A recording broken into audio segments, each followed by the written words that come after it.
लोकसभा चुनाव 2024 आने वाला है और सबकी डपली बोलने लगी है, लेकिन कहीं यह मुद्दा नहीं दिख रहा है कि आखिर अग्निवीर योजना के पीछे लाने के पीछे क्या फ़ायदा है। इससे अग्निवीर योजना से भारतवर्ष को कितना फ़ायदा हुआ, युवाओं नौजवानों को क्या लाभ मिला और अग्निवीर योजना से भारत कितना विश्व गुरु बनने के करीब पहुंच गया।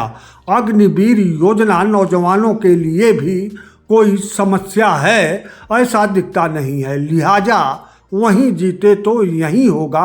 अगले 5 साल तक या उससे भी अगले 5 साल तक अग्निवीर योजना चलती रहेगी। घरेलू गैस सिलेंडर 1300 रुपये 1300 रुपये में ट्राली मैन देता है। अब 10 साल पहले 350 रुपये में मिलता था, लेकिन इससे 1300 रुपये का गैस सिलेंडर मिलने से गरीब को, मध्यम वर्ग को और अमीर वर्ग को कोई महंगा नहीं लग रहा। लिहाजा वहीं जीते तो यही होगा। अगले 5 साल तक रसोई गैस सिलेंडर 13 की जगह 2300 हो जाएगा, 2300 रुपये हो जाएगा। देश के नौजवानों के रोजगार के लिए देश में तमाम मंदिर का सुंदरीकरण कॉरिडोर बनाने की प्रक्रिया जारी रहेगी। तमाम बड़े बड़े लोग पूजा पाठ में बिजी रहेंगे। तमाम संवैधानिक पदों पर विराजमान लोग धर्म की व्याख्या करने में व्यस्त ही नहीं रहेंगे, बल्कि पूजा पाठ के तमाम तरीकों के करतब दिखाएंगे। और ऐसा लगता नहीं कि बेरोजगारी देश की कोई समस्या है।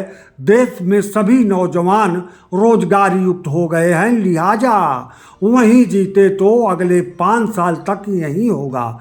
देश के नौजवान पुनः 5 साल तक पूजा पाठ में व्यस्त रहेंगे, क्योंकि देश के नौजवान समझ गए हैं कि एक वर्ग की उन्नति नमाज पढ़ने से होती है, तो उन्हें भी अब पूजा पाठ से ही उन्नति मिलेगी।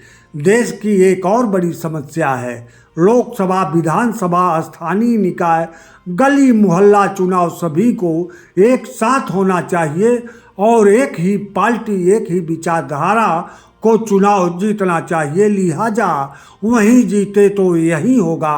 अगले 5 साल तक या अनवरत अगले 5 सालों तक यही होगा। देश की एक और समस्या है, हर गलत बात का विरोध नहीं होना चाहिए, इसीलिए कि वह गलत बात अगर सरकार की तरफ से होती है तो उसका विरोध करने वाले राष्ट्रद्रोही होते हैं।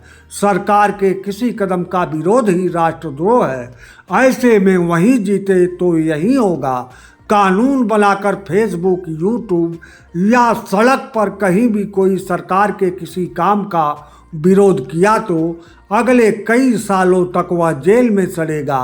वह जीते तो यह कानून जरूर बनेगा और सरकार के हर कदम को पहली बार इतिहास रचा बताया जाएगा। जैसा कहने की परंपरा कायम करने का कानून बनाया जाएगा और सरकार के पक्ष में लगातार झूठ बोलने वालों को पद्म श्री, पद्म विभूषण देने का कानून भी बनेगा।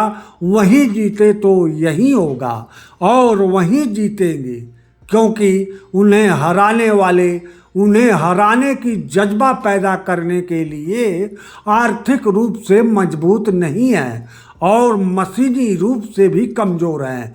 ऐसे में उन्हें हराने के लिए जनता के पास बस एक ही हथियार बचा है, उनको कमज़ोर कर दे या उन्हें बैसाखी दे दे या उन्हें हरा दे। सीधा सा मतलब है उन्हें 243 तक पहुँचने ना दे। 300 वह पहुँचे तो वही होगा जो 10 साल तक हुआ है।